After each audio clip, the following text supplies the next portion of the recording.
"Don't you dare me," Jessica said, her finger still aimed at his chest, her voice slicing through the quiet murmur of Manhattan's finest, like steel through water. "I've had the absolute worst week of my life and I'm not afraid of you." Hey, beautiful souls, welcome back to the channel.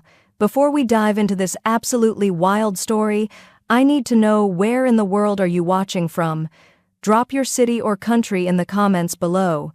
And if you haven't hit that subscribe button yet, do it now, because what you're about to hear is the kind of story that'll have you talking about it for days. Now, let's get into it. 60 seconds earlier, Jessica Gibbs had been living her own personal version of hell. At 26, she was working her third double shift that week at the Summit, Manhattan's most exclusive restaurant, where the silverware cost more than her monthly rent. She was exhausted, broke, and surviving on caffeine and spite. Her student loans were 3 months overdue, her landlord had started leaving threatening notes, and her feet were bleeding inside shoes she couldn't afford to replace. She didn't have the patience for entitled billionaires. Not tonight. So when the man at table 7 snapped his fingers at her, actually snapped them like she was a trained pet, and then had the audacity to demand she bring him a bottle of champagne that wasn't even on the menu, while adding, "And make sure you smile, Bambina. You look far too serious for such a pretty face." Something inside Jessica Gibbs shattered. Not broke. Shattered. Like the champagne flute she'd been gripping so hard it cracked in her hand. She'd turned slowly, deliberately, the broken glass still in her palm, a thin line of blood trailing down her wrist. Every eye in the restaurant tracked her movement. "Excuse me?" she'd said, her voice dangerously calm. Celso Loggia looked up from his phone. At 34, he was the kind of handsome that felt like a threat, sharp cheekbones, dark eyes that could strip a person down to their secrets, an Italian accent that turned every word into velvet-wrapped steel. His black suit was immaculate, his presence suffocating. The 2 men flanking his table looked like they bench-pressed cars for fun. He smiled. It didn't reach his eyes. "I said, bring me the Cristal Brut 2013. And smile. Is that too complicated for you to understand?" Jessica set down the broken glass very carefully on his table, right next to his $3,000 watch. "Let me explain something to you," she said, leaning in close enough that she could smell his expensive cologne mixed with danger. "I'm not your Bambina. I'm not your pet. I'm a human being who's been on her feet for 14 hours, serving people who think money makes them gods. So here's what's going to happen. You're going to speak to me with basic human respect, or you're going to get the hell out of my section." The restaurant didn't just go quiet. It went silent in that way that feels like the air has been sucked out of the room. Someone's fork clattered to their plate. In the kitchen, she could hear the chef whisper, "Oh my God. She doesn't know." Celso Loggia stood up slowly. He was tall, easily 6'3", and everything about him radiated coiled violence. When he took a step toward her, she heard the bartender gasp. "Do you have any idea?" he said, his voice soft as a blade being drawn from its sheath. "Who you're speaking to?" Jessica tilted her chin up. "Should I care?" His jaw tightened. "You should." "Well, I don't. And you know what else?" She jabbed her finger into his chest, actually touched him, which made both bodyguards reach for their jackets. "Don't you dare me. I've had the absolute worst week of my life. I'm not afraid of you, your bodyguards, or whatever crime family you're probably running out of this place. If you think I'm going to bow and scrape because you've got money and probably several felonies, you picked the wrong waitress on the wrong damn night." For 5 eternal seconds, Celso Loggia just stared at her. She watched something flicker behind his eyes, surprise, maybe, or curiosity. Then his expression smoothed into something cold and calculating. "You're fired," he said simply. "You can't fire me. You're a customer." "I'm not a customer." He adjusted his cufflinks with deliberate precision. "I'm the owner. As of 2 weeks ago, I own the Summit and 4 other establishments in Manhattan. So yes, Jessica, I can fire you." He pulled out his phone, never breaking eye contact with her, and pressed a single contact. "Marco." "Yes," I need you to handle something." His voice was casual, almost bored. "Jessica Gibbs, I'm sending you her information now. I want her name flagged at every restaurant, hotel, catering company, and hospitality business we have connections with in the city. Blacklist, effective immediately." Jessica's blood ran cold. "You can't." "I just did." He ended the call and glanced at his watch. "You have 60 seconds to collect your things and leave before I have you escorted out. And Jessica?" He leaned in close, his voice dropping to a whisper that somehow felt more threatening than any shout. "Manhattan is a small island, smaller when you know the right people. Or, in your case, when you've insulted the wrong one. Good luck finding work serving coffee, let alone champagne." The words hit like a physical blow. The floor seemed to tilt beneath her feet. He wasn't just firing her, he was destroying her entire career with one phone call. Every door in the industry would slam shut. Every application would be mysteriously rejected. She'd be unhireable. But even knowing that, even feeling the panic starting to claw up her throat, she couldn't make herself apologize.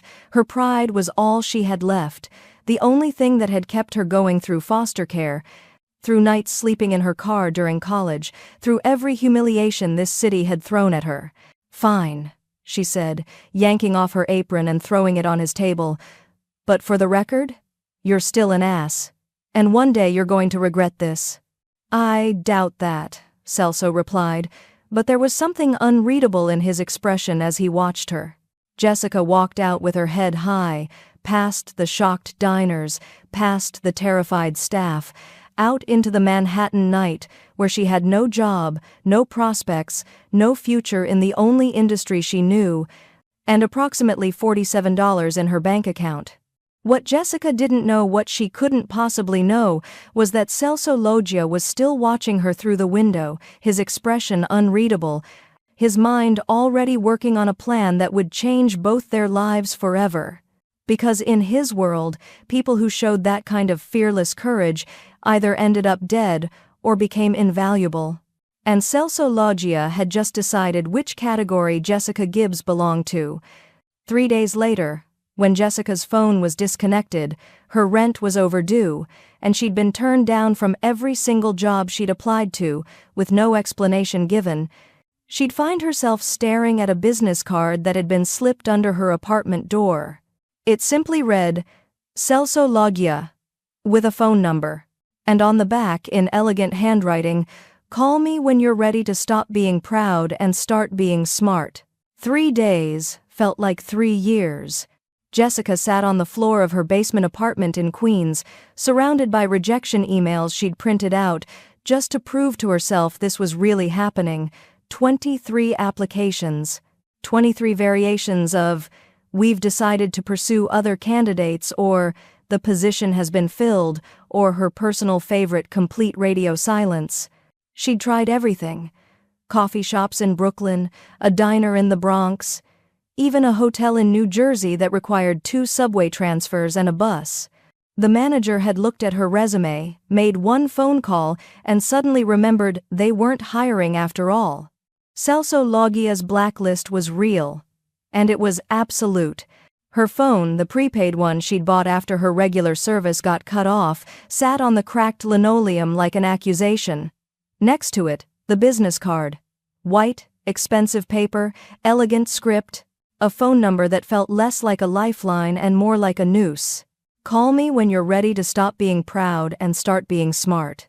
"Bastard," Jessica muttered, but her voice cracked on the word. Her landlord had taped an eviction notice to her door this morning. Bright orange, impossible to miss. She had 72 hours to come up with $3,400 in back rent or she'd be on the street. Her bank account currently contained $31.17. Her student loan payment, already 2 months overdue, was threatening legal action.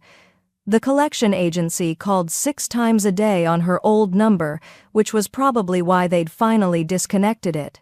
She should hate herself for what she was about to do, but the thing about pride was that it didn't keep you warm at night, it didn't pay rent, and it definitely didn't fill your stomach when you'd been rationing ramen for 72 hours.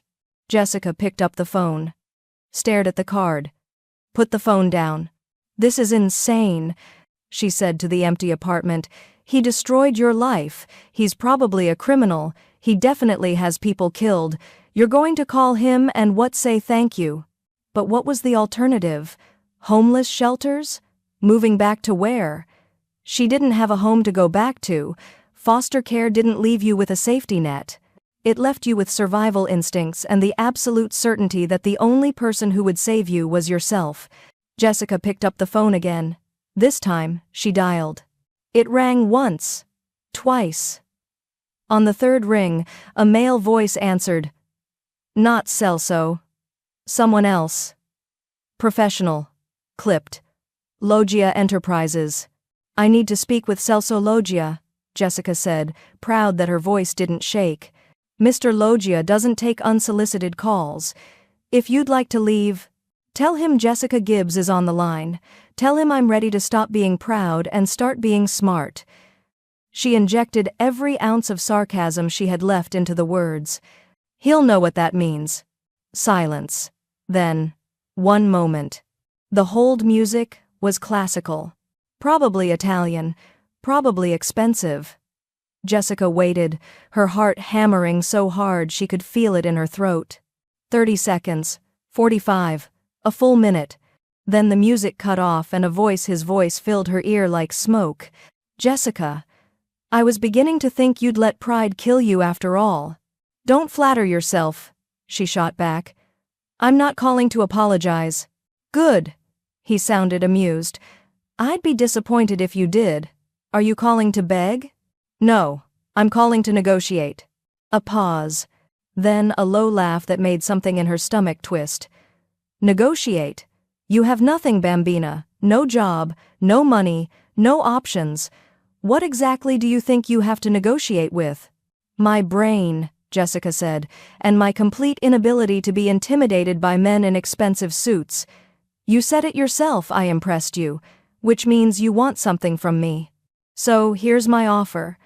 I'll work for you. But not as a waitress, not as some assistant who fetches your coffee. I have a degree in psychology from Columbia.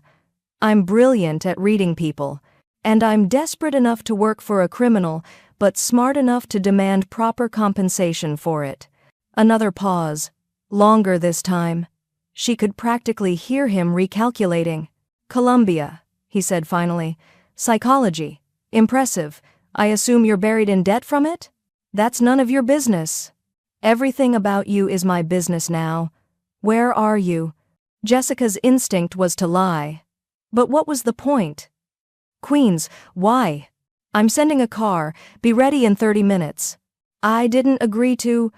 30 minutes, Jessica. Unless you'd prefer to continue this negotiation from a homeless shelter. He hung up. Jessica stared at the phone, fury and terror warring in her chest. Then she looked around her apartment at the water stains on the ceiling, the mold growing in the corners, the eviction notice screaming orange from the door. She had 27 minutes to shower, change, and figure out how to negotiate with the devil without selling her soul. The car was a black Mercedes with tinted windows and a driver who looked like he could break her in half without breaking a sweat. He opened the door without speaking. Jessica got in because the alternative was admitting defeat. The drive took 40 minutes. Manhattan, Midtown, a building that was all glass and steel, and the kind of wealth that didn't bother being subtle. The elevator required a key card. They went up, and up, and up. Top floor. The doors opened directly into a penthouse office that had floor-to-ceiling windows overlooking the city. And standing at those windows, silhouetted against the afternoon light, was Celso Loggia. He turned when she entered, still devastatingly handsome, still radiating danger. But this time, she noticed other things. The exhaustion around his eyes, the tension in his shoulders, the way his jaw was set like he was bracing for battle. Jessica, he said, welcome to your job interview. I thought we were negotiating. Same thing. He gestured to a leather chair. Sit. I'll stand. His mouth twitched, almost a smile. Of course you will. Fine. Let's negotiate. I need someone I can trust. You don't trust me. You don't even know me. Exactly. Everyone in my world has an agenda, a loyalty, a price. You're an outsider. You're not connected to my business, my family, or my enemies. That makes you valuable. Jessica crossed her arms. What's the job? There's a traitor in my organization. Someone selling information to my competitors. I need to find them before they destroy everything I've built. So hire a private investigator. I have 3 of them. All failed, because whoever this is knows how to hide. They know who to avoid, what to say, how to blend in. He moved closer. But they won't expect you. A waitress with a psychology degree who's too stubborn to die and too smart to miss details. You want me to spy for you?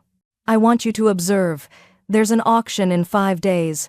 High stakes, private. My entire inner circle will be there. You'll attend as my guest. Watch. Listen. Tell me who doesn't belong. Jessica's mind raced. And the pay? $50,000. 1 night's work. The number hit her like a physical blow. 50,000. That would cover her debts, her rent, give her breathing room to find legitimate work after the blacklist expired. If it expired, 100,000. She countered. Celso's eyebrows rose. Bold. You're asking me to walk into a room full of criminals and identify a traitor? That's not observation. That's suicide. He studied her for a long moment, then nodded. 75. Final offer. Plus a designer dress, security, and my personal guarantee that no one will touch you. Your guarantee means nothing. In my world, Bambina, my guarantee is the only thing that matters. He extended his hand. Do we have a deal? Jessica looked at his hand. At his face. At the city spreading out behind him like a kingdom he owned. She thought about the eviction notice. The debt. The future that had been stolen from her 3 days ago in a restaurant she'd never see again. She took his hand. His grip was firm, warm, and absolutely terrifying. We have a deal, she said. But don't call me Bambina. Celso smiled. A real smile this time, dangerous and beautiful and full of promises she didn't understand yet. As you wish, Jessica. Welcome to the most dangerous job you'll ever have. The dress cost more than Jessica's entire year of tuition at Columbia. She knew this because the boutique owner, a severe woman named Margot who looked like she'd been born wearing Chanel, had mentioned it 3 times while circling Jessica like a predator assessing prey. This is Valentino, Margot said, adjusting the midnight blue silk that clung to Jessica's body like it had been sewn onto her. Hand-beaded. One of a kind. Mr. Loggia has exquisite taste. Mr. Loggia has exquisite control issues, Jessica muttered, tugging at the neckline that plunged lower than she was comfortable with. The neckline is non-negotiable. Celso's voice came from behind her. Jessica spun around. He was leaning against the doorframe of the private fitting room, arms crossed, looking infuriatingly comfortable in a black tuxedo that probably cost more than the dress. His eyes traveled down her body slowly, analytically, like she was a puzzle he was solving. Do you mind? Jessica gestured at herself. I'm half naked here. I'm paying for the dress. I'm entitled to approve it. But he straightened, his jaw tight. Margot, give us a moment. The boutique owner disappeared instantly, which told Jessica exactly how much power Celso wielded. Even in a dress shop, people obeyed him without question. You look terrified, he observed once they were alone. I look annoyed. There's a difference. You're gripping the fabric hard enough to wrinkle it. That's fear, not annoyance. He moved closer, and Jessica fought the urge to step back. Having second thoughts? About taking money from a mobster to spy on other mobsters at what's probably an illegal auction? No, this all seems totally reasonable. She met his eyes. What exactly are we bidding on anyway? Art? Jewelry? Information? Nothing you need to worry about. His gaze dropped to her shoulder where Margot had left the price tag attached. He reached out, and Jessica went still as his fingers brushed her skin, removing the tag with careful precision. Your job is to watch people, not judge what they buy. Hard not to judge when I'm standing in a dress that costs more than most people's cars. Then it's a good thing you're not most people. He held up the tag, showing her the number. $47,000. You're someone who told a mafia boss to go to hell and lived to profit from it. That's worth far more than silk and beads. Jessica's breath caught. Not at the price, though, that was insane, but at the way he was looking at her. Like she was something rare. Something valuable beyond money. She snatched the tag from his hand. If you're trying to make me feel special, it's not working. This is a transaction. I observe your criminal friends. You pay me. We never see each other again. Is that what you think will happen? That's what I'm going to make sure happens. Celso's smile was dark. We'll see. The auction house was in a building that didn't exist on any map. Jessica knew because she'd tried to look it up on the car ride over. The address Celso gave the driver led to what appeared to be an abandoned warehouse in the meatpacking district, but when they arrived, a hidden entrance opened to reveal an elevator lined with mahogany and gold. Subtle, Jessica said as they descended. Discretion and subtlety are different things. Celso adjusted his cufflinks, a nervous tell she filed away for later. Remember the rules? Don't speak unless spoken to, don't touch anything, don't make eye contact with anyone you don't recognize, observe everything. She recited them like a bored student. You do realize you're asking me to be invisible while wearing a $47,000 dress? I'm asking you to be forgettable. There's a difference. Nothing about this situation is forgettable. The elevator opened onto a scene that belonged in a movie. The underground space had been transformed into something between an art gallery and a cathedral, vaulted ceilings, crystal chandeliers, and at least 100 people in formal wear that collectively cost more than a small country's GDP. Waiters circulated with champagne. A string quartet played in the corner, and on raised platforms throughout the room, items were displayed under museum-quality lighting. Paintings, sculptures, jewelry that caught the light like trapped stars. Welcome to how the other half lives, Celso murmured near her ear, his hand settling on the small of her back. Jessica's skin burned where he touched her. The other half? You mean criminals? I mean people who understand that laws are suggestions for those who can't afford to ignore them. He guided her forward, and she was suddenly aware of every eye in the room tracking their movement. Smile, Jessica. You're supposed to be enjoying yourself. I'm supposed to be working. Do both. They moved through the crowd, and Jessica shifted into observation mode. A gray-haired man in the corner kept checking his phone, nervous energy, possibly expecting bad news. A woman in red laughed too loudly at her companion's jokes, performing, not genuine. Two men by the bar kept their backs to the wall, eyes constantly scanning security, either Celso's or someone else's. The man at 9 o'clock, Jessica said quietly. Older, expensive suit, keeps touching his wedding ring. He's uncomfortable being here. Celso didn't turn to look. Marco Santini. He's always uncomfortable. His wife thinks he's at a business conference. The blonde woman near the Rothko? Irina Volkov. Russian, art dealer, legitimate, surprisingly. The bartender.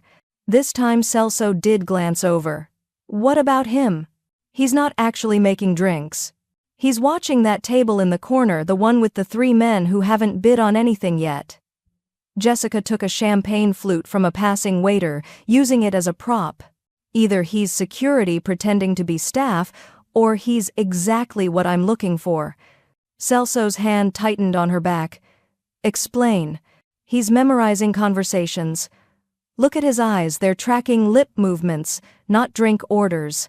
And he's positioned himself at the only point in the room where he can see both exits and the main floor. She took a sip of champagne, mainly to calm her nerves. Plus, he keeps checking his watch. He's either expecting something to happen, or he needs to report in soon. Dio. Celso breathed. You've been here 10 minutes. You hired me to observe. I'm observing. Jessica turned to look up at him and found his face inches from hers, his dark eyes intense with something that wasn't quite admiration and wasn't quite hunger. It was both. What? Nothing. He stopped himself, jaw working. You're very good at this. At reading people? I had a lot of practice surviving people who wanted to break me. The words came out more honest than she intended. When you grow up in the system, you learn fast who's dangerous and who's just pretending to be. And which am I? Jessica held his gaze. Both. You're actually dangerous, but you're pretending you don't hate it. Something flickered across his face. Surprise, maybe pain. His hand moved from her back to her wrist, circling it gently, his thumb finding her pulse point. Your heart is racing. That's fear. No, he said softly. That's the same thing I'm feeling right now. The air between them felt electric, dangerous. Jessica knew she should step back, put distance between them, remember this was a job. But his touch was warm, and something in his eyes made her feel seen in a way she'd never experienced. Mr. Loggia! A voice cut through the moment. They both turned to find a tall man in a silver suit, his smile too wide, his eyes too calculating. I didn't expect to see you here tonight. Celso's entire demeanor shifted cold, controlled, dangerous. His hand dropped from Jessica's wrist but moved to her waist, a possessive gesture that made the other man's eyes narrow. Dimitri, Celso said, I didn't expect to see you breathing. Last I heard, you owed the Bratva $3 million. Jessica filed the name away. Dimitri. Russian, probably. In debt. Definitely nervous, despite the smile. All sorted, Dimitri said, but his hand twitched. Who's your lovely companion? None of your concern. Come now, Celso, we're all friends here. We've never been friends. The tension was sharp enough to cut. Jessica felt Celso's fingers press into her waist, a warning or a reassurance, she wasn't sure which. Then the lights dimmed, and a voice announced the auction was beginning. Celso leaned close, his lips brushing her ear. Stay close to me. Don't let anyone separate us. Understand? Jessica nodded, her pulse hammering for entirely different reasons now. This wasn't just an observation mission anymore. Something was very, very wrong. The auction lasted 2 hours, but Jessica barely registered the items, being sold a Caravaggio that went for $8 million, a necklace once owned by a murdered duchess, a briefcase whose contents were never described, but fetched $12 million from a man who bid by phone. She was too busy watching the bartender. He'd made his move 40 minutes in, slipping away during the bidding war over a Flemish masterpiece. Jessica tracked him with her peripheral vision as he disappeared through a service door. 5 minutes later, he returned, but his watch was missing. The expensive Rolex he'd been checking compulsively gone. Dead drop. Had to be. You're not watching the auction, Celso murmured beside her. The auction's not interesting. That is... She nodded subtly toward the bartender, who was now pouring drinks with slightly shaking hands. He left something in the back room. Probably a drive or a phone. Someone's going to retrieve it. Celso went very still. You're sure? Watch. Someone will find an excuse to go through that door in the next 10 minutes. They didn't have to wait that long. 7 minutes later, a man Jessica had noticed earlier, mid-50s, distinguished, the kind of face that belonged on corporate boards, excused himself from his table and headed toward the restrooms. But he took a wrong turn. Deliberately. Straight through the service door. Santo cielo, Celso breathed. That's Vincent Caruso. Friend of yours? My father's oldest associate. He's been with the family for 30 years. His voice had gone flat, emotionless, the tone of someone forcing control. Are you certain? Watch when he comes back. He'll have the watch or whatever was in it. 3 minutes later, Vincent returned. His hands were empty, but his jacket pocket bulged slightly where it hadn't before. Celso's jaw tightened until Jessica could see the muscle jump. I need to leave. Now. The auction's not over. Now, Jessica. He took her elbow, guiding her through the crowd with barely controlled urgency. People parted for him instinctively, sensing the danger radiating off him like heat. They made it to the elevator. The doors closed, and the moment they were alone, Celso slammed his fist into the mahogany paneling hard enough to crack it. Jessica jumped. Jesus! 30 years. His voice was raw. He watched me grow up. He was at my father's funeral. He swore an oath. Another punch. Blood bloomed on his knuckles. Trenta fottuti anni. Stop! Jessica grabbed his wrist before he could hit the wall again. His hand was shaking, his breathing ragged. You're going to break your hand. I'm going to break his neck. But he let her hold his wrist, his eyes closed, fighting for control. Not here. Not now. She kept her voice calm, clinical. You need information first. Why he did it. Who he's working with. What he's already sold. Celso opened his eyes. They were black with rage, and something else, something that looked like devastation. You don't understand what this means. Then explain it to me. He took her to his penthouse, the same one where they'd negotiated her contract, but it felt different now, less like an office, more like a refuge. Floor-to-ceiling windows showed Manhattan glittering below them like scattered diamonds. Celso poured himself 3 fingers of scotch and downed it in one swallow, then poured another. You should probably slow down, Jessica said. You should probably mind your own business. You made this my business when you hired me. She took the glass from his hand before he could drink. Talk to me. Why does Vincent's betrayal hurt this much? Because he knows things that could destroy everything. Celso moved to the windows, his back to her. My operation, my legitimate businesses, my family's history. Every secret we've buried. That's practical. That's not personal. Jessica set down the glass and moved closer. Why does this feel like more than business? His shoulders tensed. Leave it alone, Jessica. No. She came to stand beside him, close enough to see his reflection in the glass. His face was a mask of controlled pain. Something else is happening here, something you're not telling me. For a long moment, he said nothing. Then, quietly, his daughter's name was Sophia. The shift to past tense made Jessica's stomach drop. Was? She died 3 years ago. 16 years old. His voice was flat, dead. Human trafficking ring operating out of one of my warehouses. I didn't know. I swear to God, I didn't know what they were using that building for. But it was my property, my responsibility, my negligence. Jessica felt the air leave her lungs.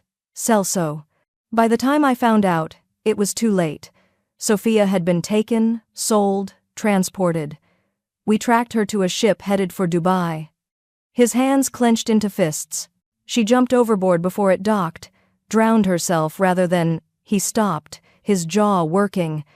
Vincent found out it was my warehouse, my oversight. I offered him everything. Money. Revenge against the men who ran the operation. My own life if he wanted it. He took the money for Sophia's funeral and told me we were square. But you weren't. How could we be? His daughter was dead because I was careless. Because I was so focused on expanding, on building the empire, that I didn't notice what was happening in my own territory. He turned to look at her, and his eyes were haunted. That night at the restaurant, when I snapped my fingers at you, called you Bambina, I wasn't trying to demean you, I was... He laughed bitterly. I was testing you. Testing me? To see if you'd submit. If you'd swallow your dignity for money. His voice dropped.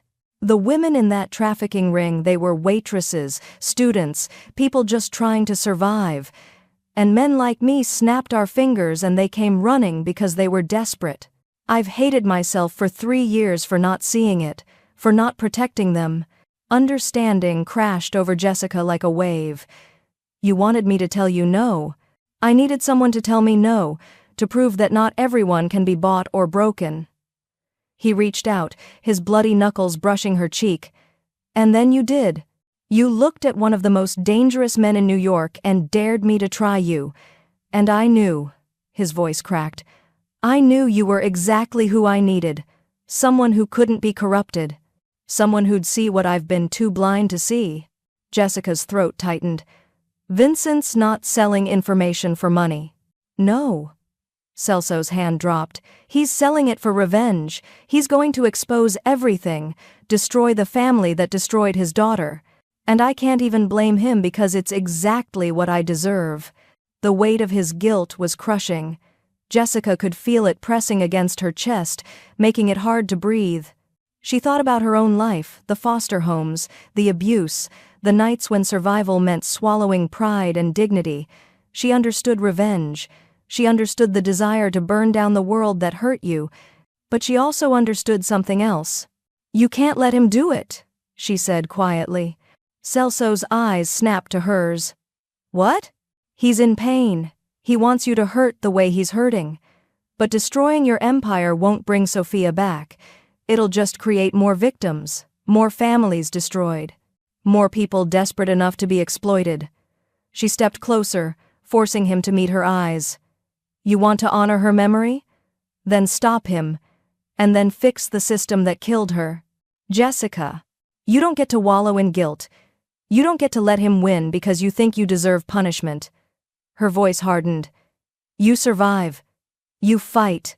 And you make damn sure no one else's daughter ends up in the water." For a heartbeat, Celso just stared at her. Then he moved fast, decisive, his hands cupping her face as he kissed her. Not like the first time.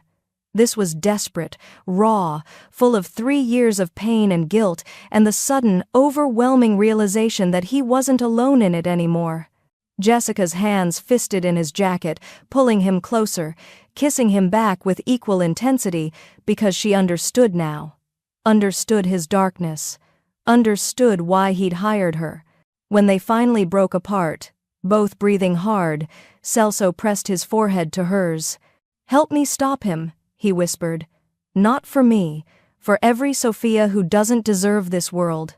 Jessica nodded, her decision made. "We stop him together." The call came at 3:47 a.m. Jessica was asleep on Celso's couch, or trying to be still wearing the Valentino dress because going back to her apartment felt like stepping into a previous life that no longer existed. The sound of Celso's phone ringing jolted her awake, followed by his voice from the bedroom, low and deadly. "When?" A pause. "How many casualties?" Another pause. Longer this time. "Brucia tutto. Leave nothing. Burn everything." Jessica sat up, her heart hammering.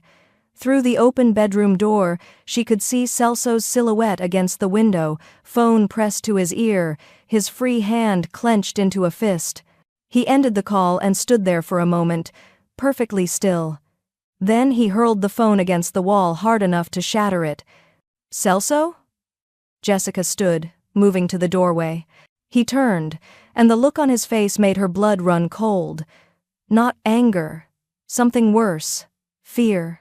"Vincent made his move," he said. "One of my warehouses, the legitimate one shipping operation, clean inventory, 23 employees."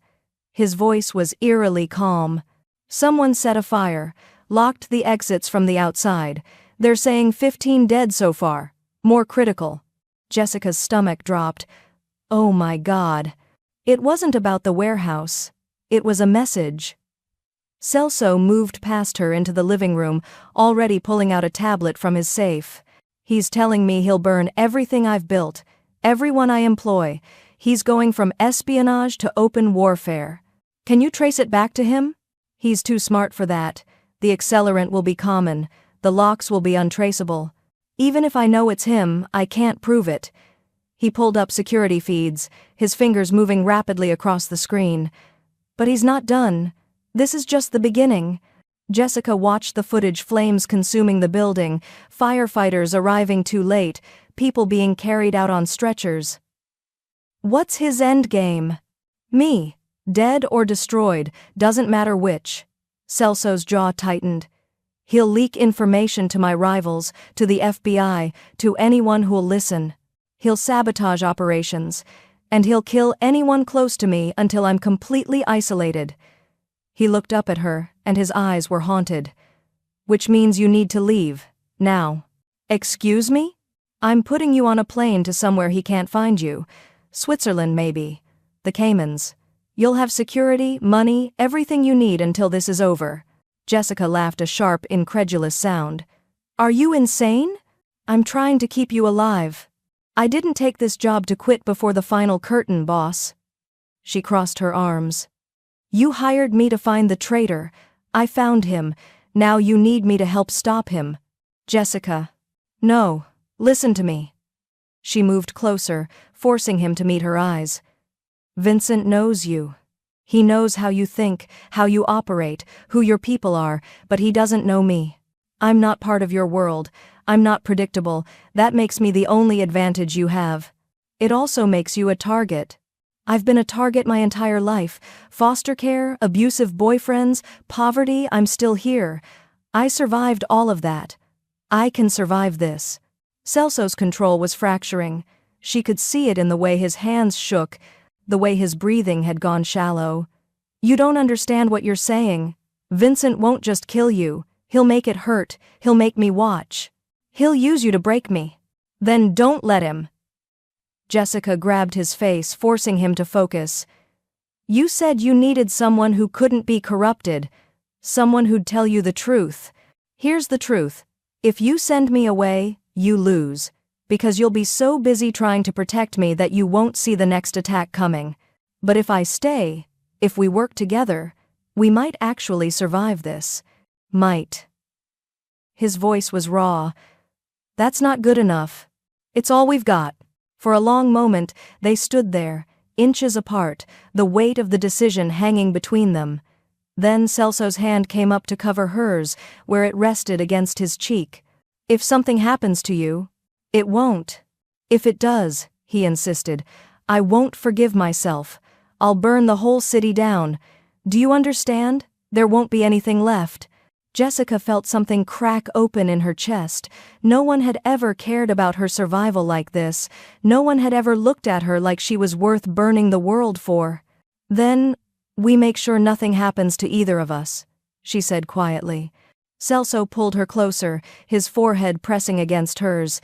"Why won't you run? Any sane person would run. I stopped being sane the moment I told a mafia boss to go to hell." She smiled despite everything. "Besides, you're paying me $75,000. I don't quit jobs that pay that well."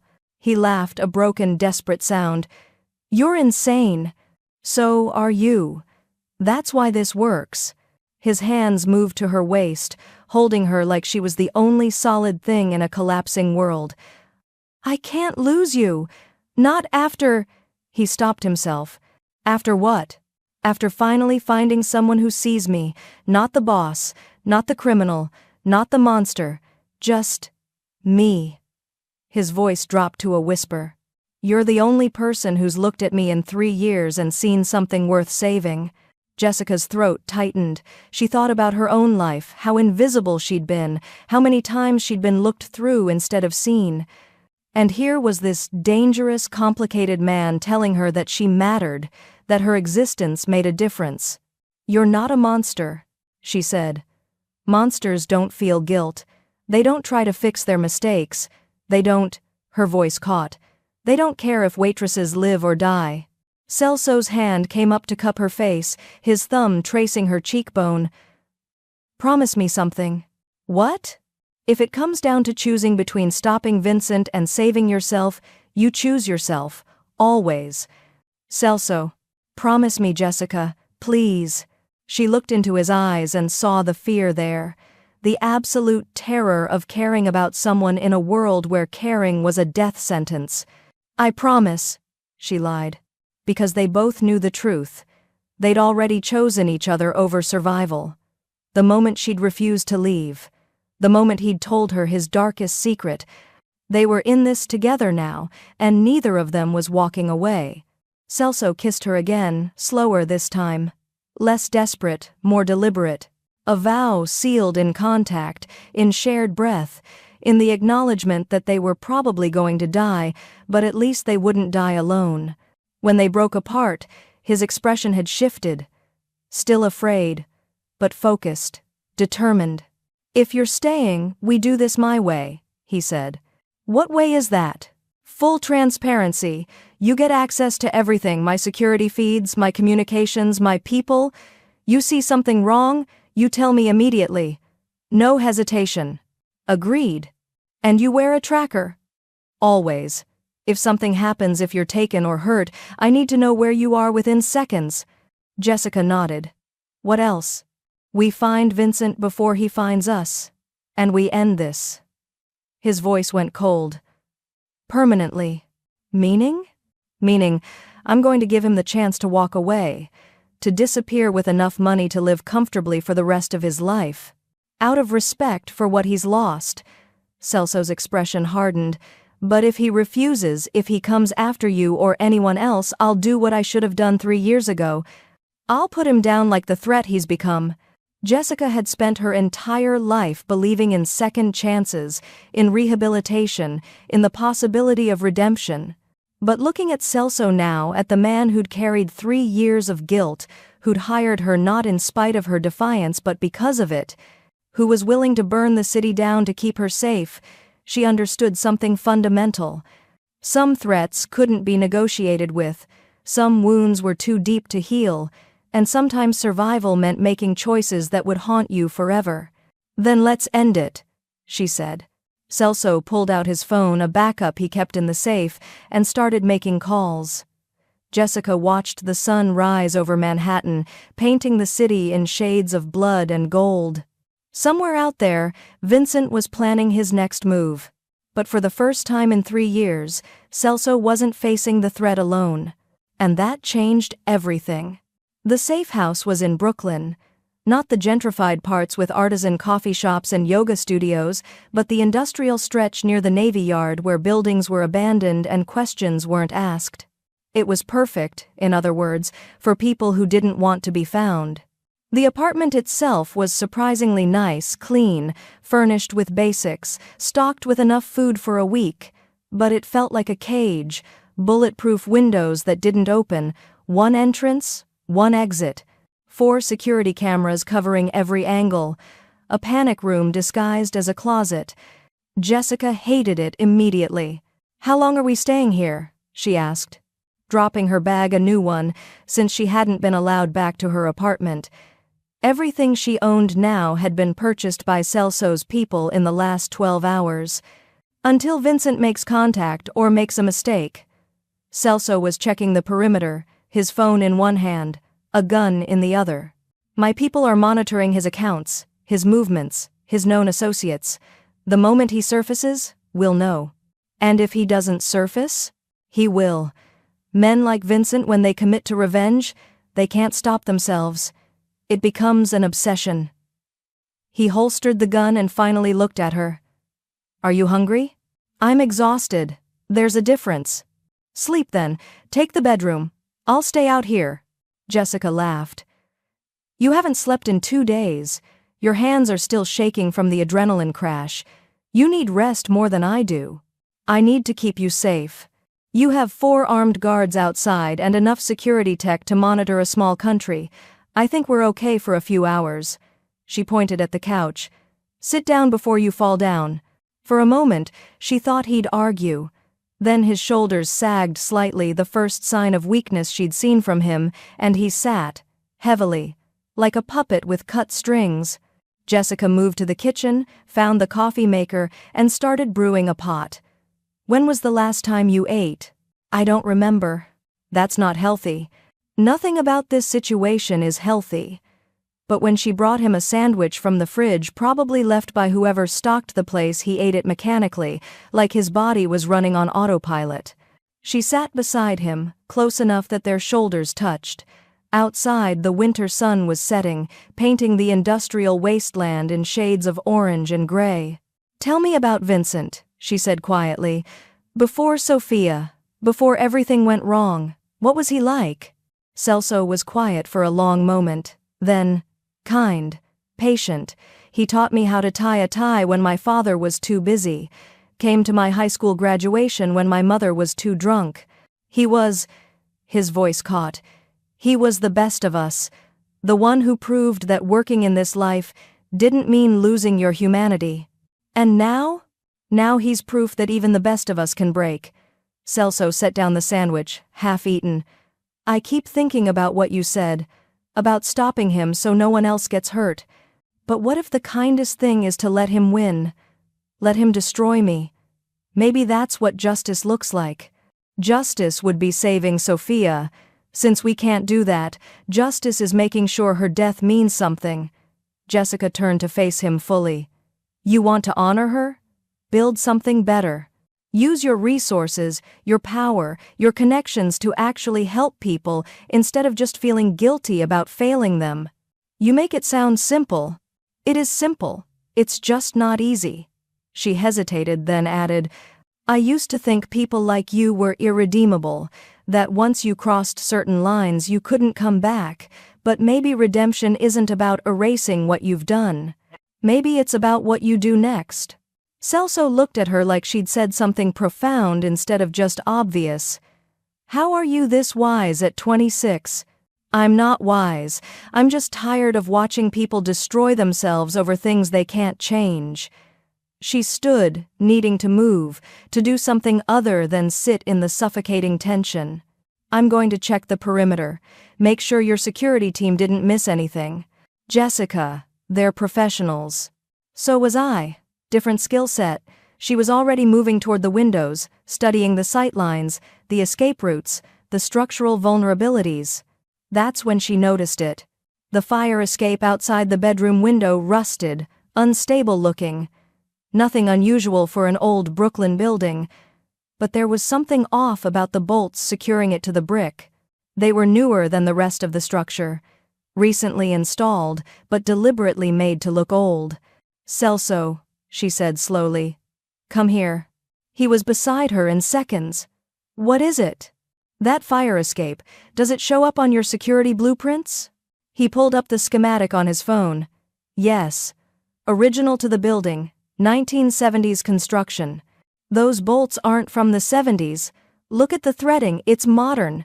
And the rust is surface level. Someone wanted it to look old, but they replaced it recently. Her heart was racing now. Why would someone replace a fire escape on an abandoned building and make it look decrepit? Celso's expression darkened.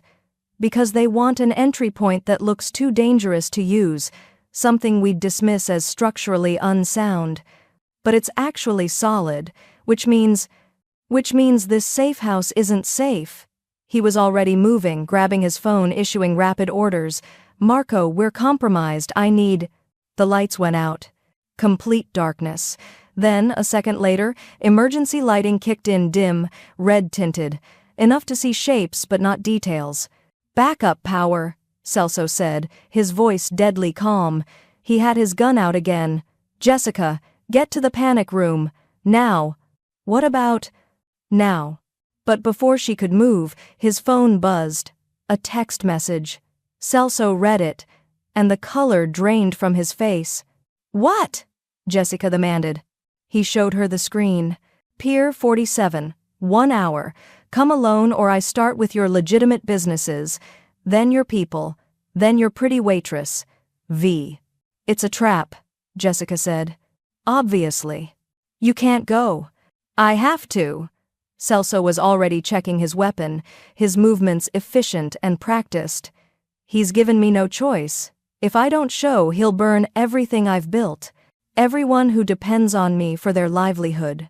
I won't let more people die because of my mistakes. Then I'm coming with you.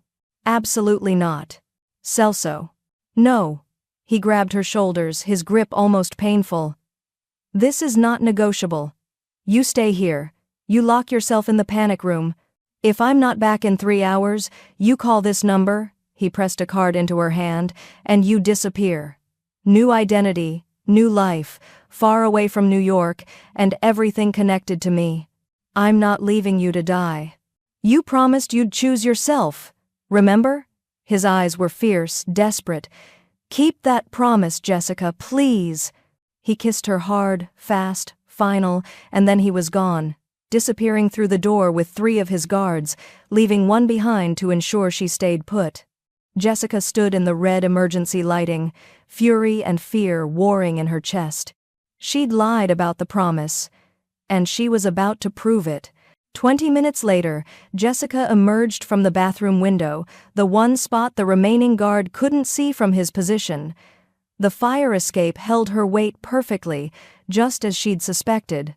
She left a note on the counter, knowing Celso would find it eventually. I didn't take this job to let you die alone.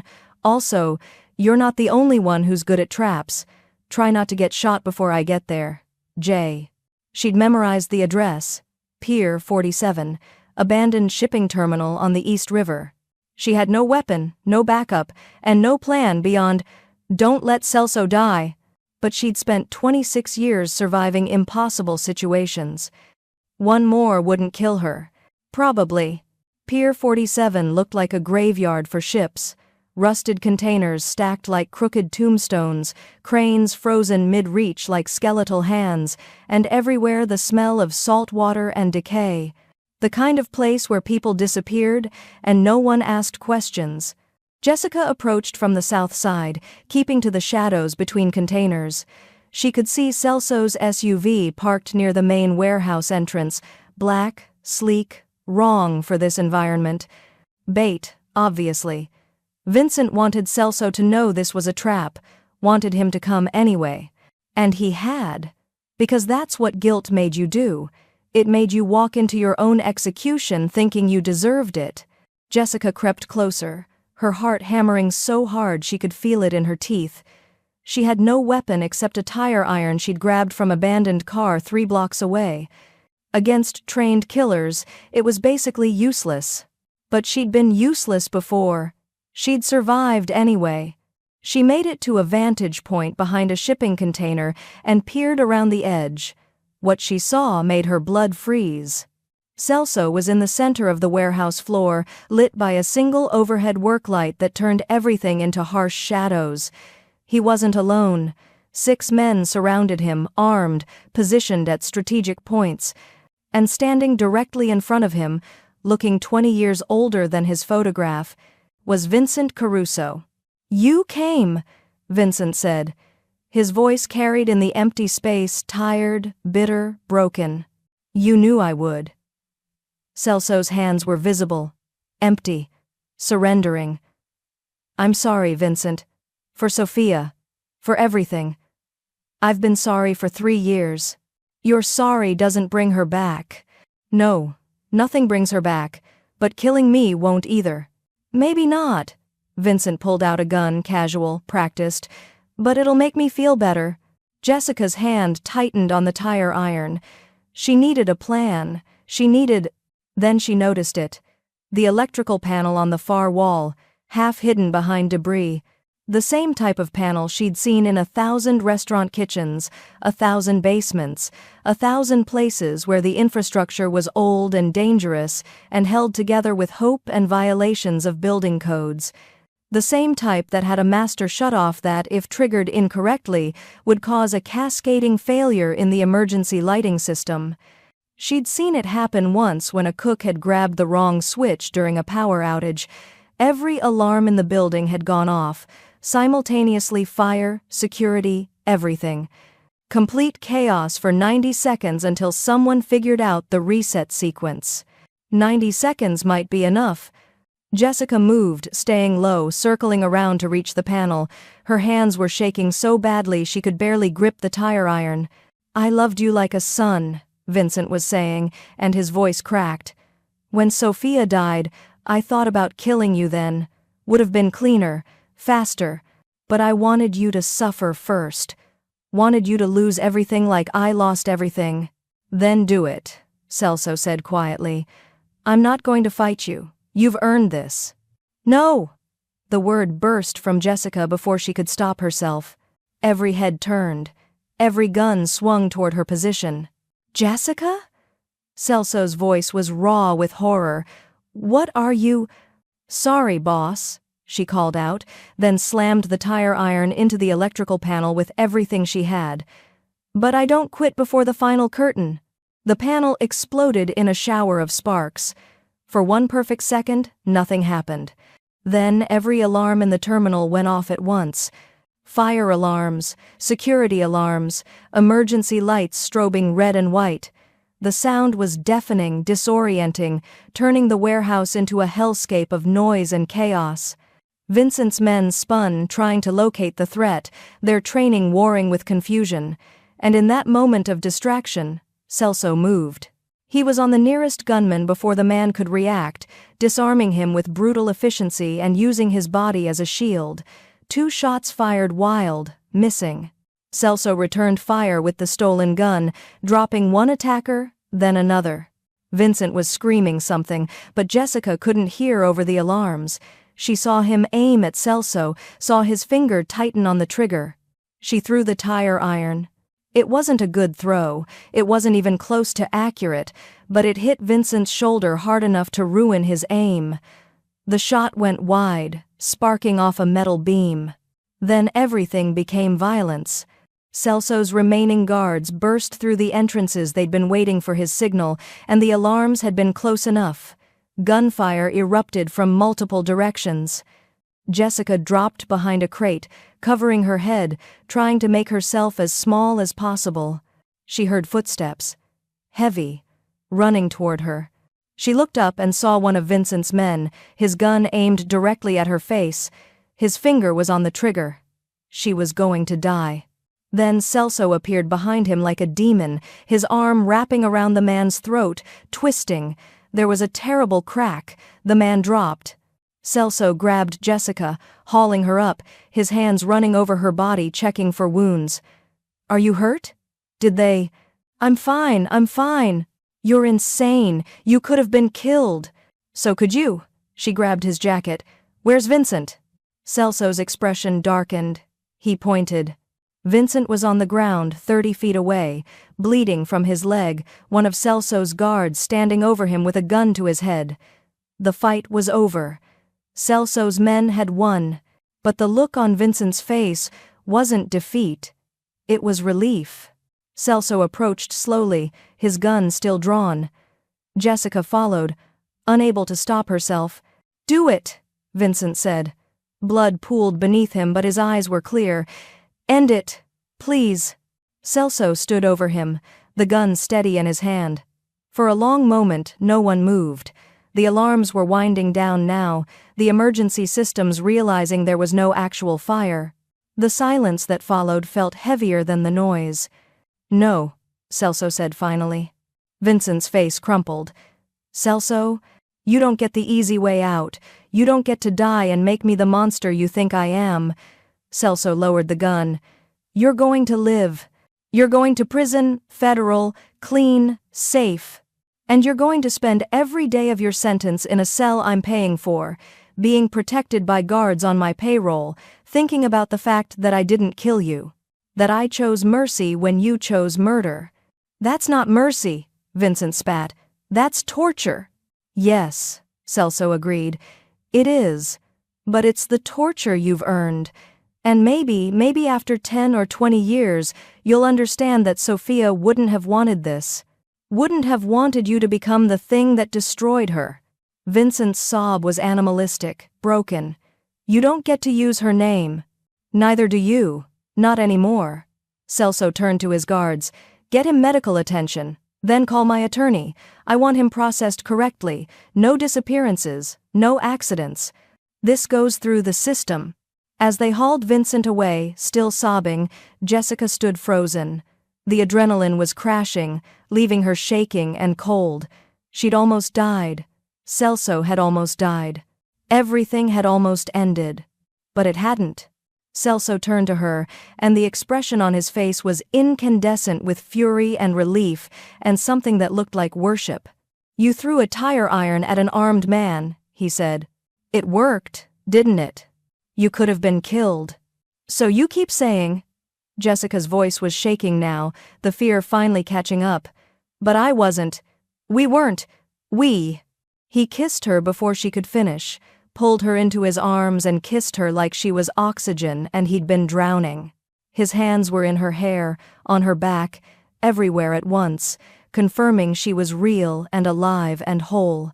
Jessica kissed him back with equal desperation, her fingers digging into his jacket, holding on like he might disappear if she let go. She tasted blood, his or hers. she didn't know, and salt from tears she didn't remember crying. When they finally broke apart, both breathing hard, Celso pressed his forehead to hers. "Don't ever do that again," he whispered. "Do what? Save your life? Scare me like that. I thought when I saw you..." His voice broke. "I thought I'd lost you before I ever really had you." Jessica's hands came up to cup his face, feeling the stubble, the warmth, the proof of survival. "You have me. I'm here. We're both here." "Jessica." "I know." She did know, could feel it in the way he held her, the way he looked at her. "Me too." Around them, his men were securing the scene, calling for cleanup crews, erasing evidence of what had happened here. But in this moment, none of that mattered. They'd survived. Together. And that changed everything. The penthouse felt different now, less like a fortress, more like a sanctuary. Jessica stood at the kitchen island, organizing the first aid supplies Celso's people had left. Her hands were still trembling aftershock from the adrenaline, from nearly dying, from watching Celso almost execute a man who'd been like a father to him. Behind her, she heard the shower turn off. A moment later, Celso emerged wearing only dark slacks, his chest bare, hair still damp. In the soft lighting, she could see the full map of his life written on his skin. Old scars, new bruises, the evidence of a man who'd survived through violence. "Sit," she said, pointing to the bar stool. "I'm fine. You're bleeding through your shirt. You were bleeding through your shirt. Now you're just bleeding.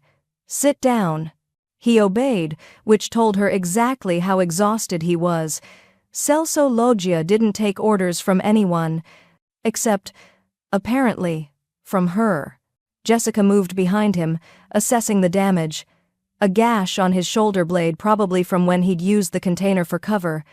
Bruised ribs, scraped knuckles.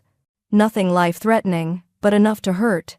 "This is going to sting," she warned, pressing an alcohol-soaked pad to the cut. He didn't flinch. "I've had worse." "That's not comforting." She worked in silence for a moment, cleaning the wound with careful precision. The intimacy of touching him like this, not in passion but in care, felt more vulnerable than anything they'd done before. "When I was 12, she said quietly, "I was in a foster home with this kid named Marcus. He was 16, angry at the world, and he took it out on anyone smaller than him. One night he cornered me in the kitchen. Told me he was going to teach me my place." Celso's shoulders tensed. "Jessica." "I grabbed a kitchen knife and told him if he touched me, I'd make sure he never touched anyone again." She smoothed a bandage over the cut. He backed down. "But I didn't sleep for 3 weeks after that. Kept the knife under my pillow, kept thinking about how close I'd come to actually using it." "What happened to him?" "Juvie, eventually. Assaulted another kid." She moved around to face Celso, meeting his eyes. "My point is, I understand what you did tonight. Not killing Vincent when you had every reason to. That took more courage than pulling the trigger would have." Celso's hand came up to catch hers. "I wanted to kill him. Every instinct I have screamed to end it. End him. But you didn't. Because you were watching." His thumb traced circles on her palm. "Because you'd just risked your life to save mine, and I couldn't prove you wrong about me. Couldn't become the monster you'd decided I wasn't." Jessica's throat tightened. "I never thought you were a monster." "Yes, you did, that first night, when I fired you, when I blacklisted you. You thought I was exactly what I looked like, a cruel, entitled criminal who destroyed people for sport." He pulled her closer, positioning her between his knees. "And you were right. That's exactly what I was becoming. What I'd been for 3 years. Celso, let me finish." His voice was raw. "After Sophia died, after Vincent took the money and walked away, I convinced myself I deserved to suffer. So I made myself into something that would guarantee suffering. I treated people like property. I tested them, pushed them, waited for them to break so I could confirm that everyone was corruptible, that I wasn't uniquely terrible, the whole world was." Jessica's hands came up to frame his face. "And then I walked into your restaurant. "And then you walked into my restaurant," he echoed. "And I did what I always did, snapped my fingers, made a demeaning request, waited for you to submit. But you didn't. You got angry. You got brave. You looked at me like I was just a man behaving badly, not a monster you had to fear." His voice dropped to barely a whisper. "And when you said, 'Don't you dare me,' I felt something I hadn't felt in 3 years." "What?" "Hope." His eyes were bright with unshed tears. Hope that maybe there were still people in the world who couldn't be broken. That maybe I hadn't destroyed everything good by being careless. That maybe I could be something other than the guilt eating me alive. Jessica felt her own tears spilling over. "You fired me. You ruined my life. I needed you desperate. Needed you to have no choice but to work for me. Because I knew the moment you walked out of that restaurant that you were the only person who could save me from myself." He stood, pulling her fully against him. "I'm not a good man, Jessica. I've done terrible things. I'll probably do more terrible things before this life is over. But with you," his voice broke, "with you I want to be better. Want to use this power, this money, this empire, for something that would make Sophia's death mean something." "Then do it," Jessica whispered. "We'll do it together. I don't deserve you." "Probably not. But you're stuck with me anyway." She managed a watery smile. "I didn't throw a tire iron at an armed man just to let you wallow in self-pity." Celso laughed a broken, beautiful sound. Then he kissed her, and it was different from every other kiss they'd shared. Not desperate, not passionate, just profound. A promise sealed in contact. When he pulled back, his eyes searched hers. "Stay with me. Not for tonight, not for the job. Stay with me." "As what? Your employee? As my partner. My equal. The person who calls me on my bullshit and keeps me human." His hands slid up her arms, her shoulders cradling her face. "The person I choose. Every day. For as long as you'll have me." Jessica's heart was hammering. This was insane. She barely knew him. He was a criminal. This would probably end in disaster. But when had she ever chosen the safe option? "Okay," she said. "Okay? I'll stay. I'll be your partner. She took a shaky breath. "I'll choose you back. Every day. Even when you're impossible and controlling and probably committing felonies." Celso's smile was incandescent. He lifted her onto the counter, positioning himself between her legs, his hands everywhere at once, her face, her hair, her waist. "I love you," he said, the words tumbling out like a confession. "I know it's too soon. I know we've only known each other for days. But I love you. I've loved you since you told me to go to hell in front of a restaurant full of people." Jessica felt something break open in her chest, every wall she'd built, every defense mechanism, every instinct that told her loving someone was dangerous. "I love you too," she whispered. "You insane, complicated, guilt-ridden criminal. I love you." He kissed her again, and this time when his hands moved to the hem of her shirt, she didn't stop him. When he lifted her and carried her to the bedroom, she wrapped her legs around his waist and held on. When they came together finally, desperately, two broken people finding wholeness in each other, it felt less like sex and more like salvation. Later, much later, they lay tangled in sheets that cost more than Jessica's former life, the city lights painting patterns on the ceiling. Celso's hand traced lazy patterns on her spine. "I meant what I said. About being partners. I want you involved in everything, the legitimate businesses, the foundation we're going to build. All of it." "What foundation?" "The one you're going to make me create. For trafficking victims. For people like Sophia who need someone to fight for them." He pressed a kiss to her temple. "You're going to be the executive director. You're going to take my dirty money and make it clean. Make it matter." Jessica propped herself up on one elbow, studying his face. "You're serious?" "Completely. I'll handle the business. You'll handle making sure that business actually helps people. We'll be, what did you call it? A force for good, made from something dark." That's a lot of responsibility. You can handle it. You threw a tire iron at an armed man and triggered an electrical fire to save my life. I think you can handle a non-profit." She laughed, then sobered. "What about Vincent? What happens to him?" "He'll be arraigned tomorrow. Federal charges: attempted murder, arson, conspiracy. He'll spend the rest of his life in prison." Celso's expression was complicated. "But it'll be a good prison. Safe, clean. I'll make sure he has books, visitors if he wants them, medical care. It's not forgiveness. But it's not revenge either. It's mercy.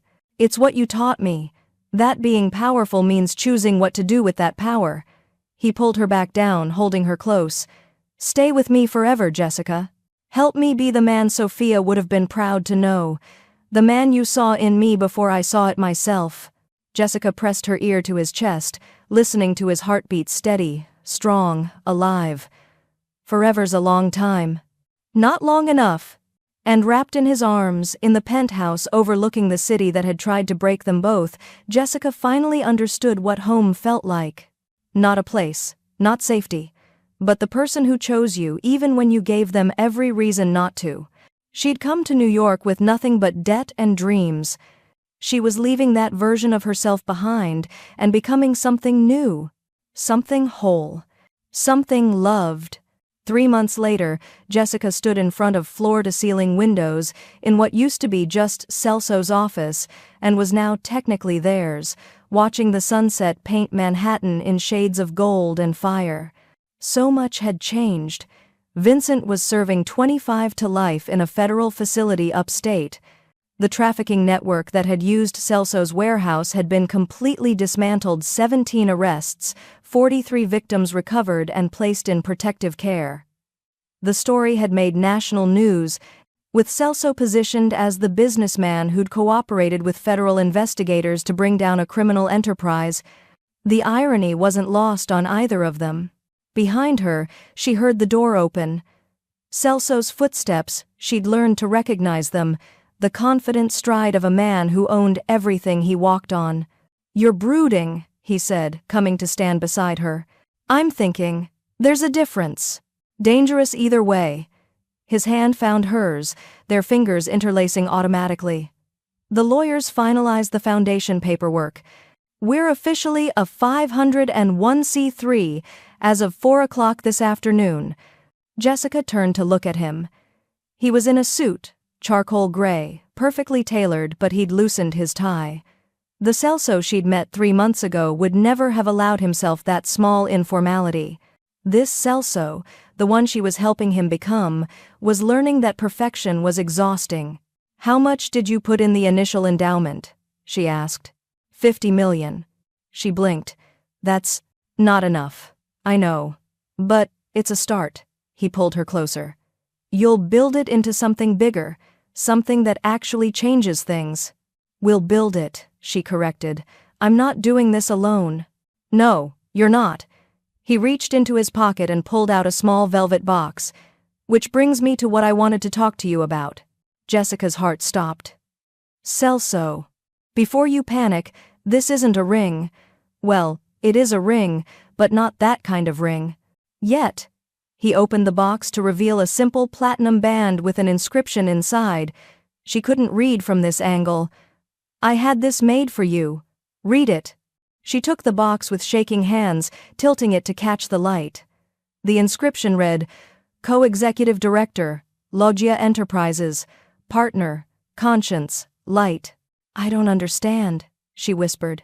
"I'm making it official, not just the foundation, everything. The legitimate businesses, the real estate holdings, the investments." He turned her to face him fully. "I want you as my co-executive director. Equal authority, equal decision-making power. Your name on every contract, every deed, every board." "That's Celso, that's insane. I don't have experience running." "You have something better than experience. You have integrity, vision, the ability to see through bullshit and make people accountable." His hands framed her face. "I've spent 3 months watching you transform the foundation from an idea into something real. You've hired staff, built programs. created partnerships with organizations I didn't even know existed. You've done in 3 months what most people couldn't do in 3 years. That's different from running a business empire. Is it? You're managing budgets, negotiating with stakeholders, making strategic decisions that affect hundreds of people. He smiled. You're already doing the job, Jessica. I'm just asking you to make it official. To be my partner in everything, not just the parts that feel comfortable. Jessica looked down at the ring. It was beautiful, simple, elegant, powerful, the kind of jewelry that made a statement without screaming. What's the catch? She asked. The catch is that you'll be legally tied to me, to my empire, to everything I've built, both the legitimate parts and the complicated parts. His expression turned serious. I can't erase my past, can't pretend I'm not still connected to people and operations that exist in gray areas. If you do this, you're choosing to stand beside me knowing exactly what that means. I've been standing beside you for 3 months. This changes nothing except the paperwork. It changes everything. It means you're not just my girlfriend, you're my business partner, my co-conspirator, he took a shaky breath, my conscience and my light. The person who keeps me from becoming what I was before you walked into my life. Jessica felt tears prick her eyes. You can't put that responsibility on me. I'm not. You're exactly that. You always have been. He took the ring from the box and held it out. I'm not asking you to save me. I'm asking you to build something with me. Something that honors Sophia. That helps people like you, who survived systems designed to break them. That proves money and power can be used for more than just accumulating more money and power. She looked at the ring, at him, at the city spreading out behind him, the city that had almost destroyed her, that she was now being offered the chance to help reshape. I have conditions, she said. Celso's smile was pure relief. Name them. The foundation gets priority. Always. If there's ever a conflict between profit and helping people, we choose people. Agreed. We establish a scholarship program, full rides to Columbia for foster kids who want to study psychology, social work, anything that helps them help others. Done. And we make it public. Not just the foundation, all of it. We hold press conferences. We testify before Congress if we have to. We make trafficking prevention and victim support a national conversation, and we use your name, your reputation, your resources to force people to pay attention. Celso's expression shifted to something like awe. You want to make me the face of anti-trafficking efforts. I want to make us the face of it. Together. She held out her hand.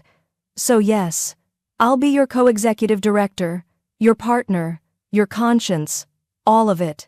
He slipped the ring onto her finger right hand, not left, because this wasn't about marriage, this was about partnership, about choosing each other in the most public, legally binding way possible. There's one more thing, Celso said. Of course there is. He pulled a second box from his pocket. This one she recognized immediately, the size, the shape. Her heart started hammering again. I told you the first ring wasn't that kind of ring, he said, opening it to reveal a diamond that probably cost more than most houses. This is that kind of ring. And before you say it's too soon, before you tell me we've only known each other for 3 months, before you logic your way out of this, just listen. Jessica couldn't speak, couldn't breathe. I've loved you since you told me to go to hell. I'll love you until the day I die. I want to marry you. Want to make you Jessica Loggia and watch you turn my name into something that means hope instead of fear. His voice went rough. I want to wake up next to you every morning and fall asleep next to you every night. I want to build this empire, this foundation, this life with you. So Jessica Gibbs, fearless waitress who saved my soul, will you marry me? She should say it was too fast. Should demand time to think, to process, to be rational. Instead, she said, yes. Celso's smile was incandescent. He slipped the engagement ring onto her left hand, then pulled her into a kiss that tasted like champagne and promises and the future they were building together. When they broke apart, he moved to his desk and pulled out a bottle of Cristal Brut 2013, the exact champagne he'd demanded that first night. "I've been saving this," he said, popping the cork, "for when you finally said yes to everything." Everything? The partnership, the foundation, the marriage, the empire. He poured 2 glasses, handed her one. "The life we're going to build where your courage and my resources combine into something that actually matters." Jessica looked at her ring, both of them, the platinum band and the diamond, and felt something shift in her chest. She'd come to New York with nothing. Had been fired, blacklisted, reduced to survival mode. And now she stood in a penthouse overlooking the city, wearing rings that symbolized not just love but power, not just partnership but purpose. "To Sophia," she said, raising her glass, "and to making sure her story ends with something good." Celso's eyes were bright with unshed tears. "To Sophia. And to you, Jessica, my conscience, my light, my salvation." They drank, and the champagne was perfect. Not too cold, not sent back, not thrown against walls. Just perfect. Later, as they stood at the windows watching the city light up like a constellation, Celso's arms around her waist, Jessica thought about the woman she'd been 3 months ago.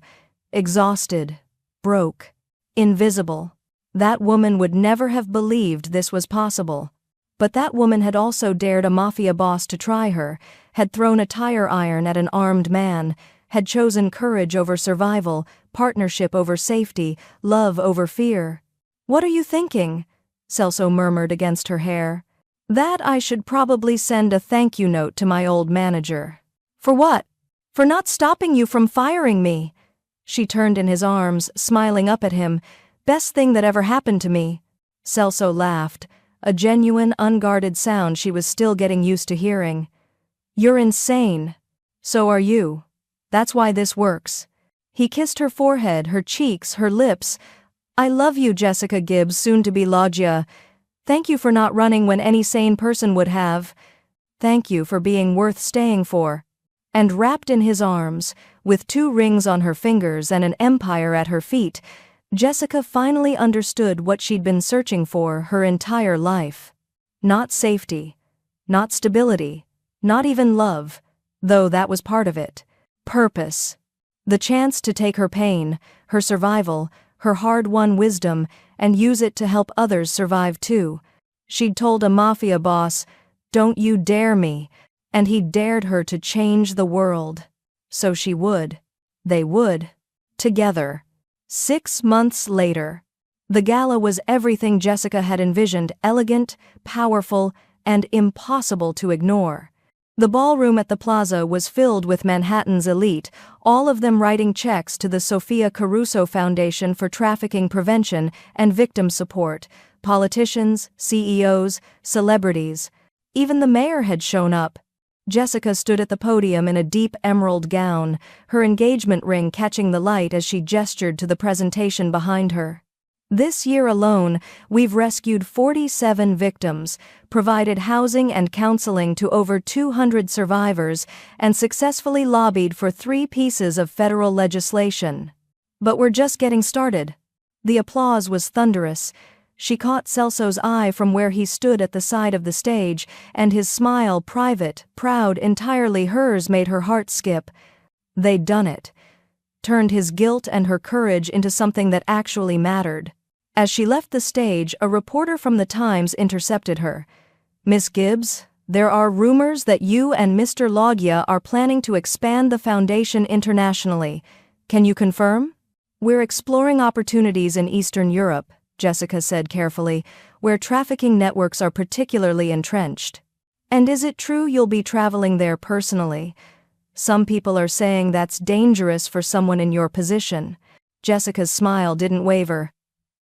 "I've never been afraid of danger when there's important work to be done." 2 hours later, after the guests had left and the checks had been collected, $4.7 million in a single night, Jessica and Celso returned to the penthouse.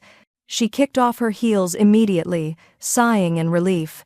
"Remind me why I thought 5-inch heels were a good idea," she groaned. "Because you look devastating in them."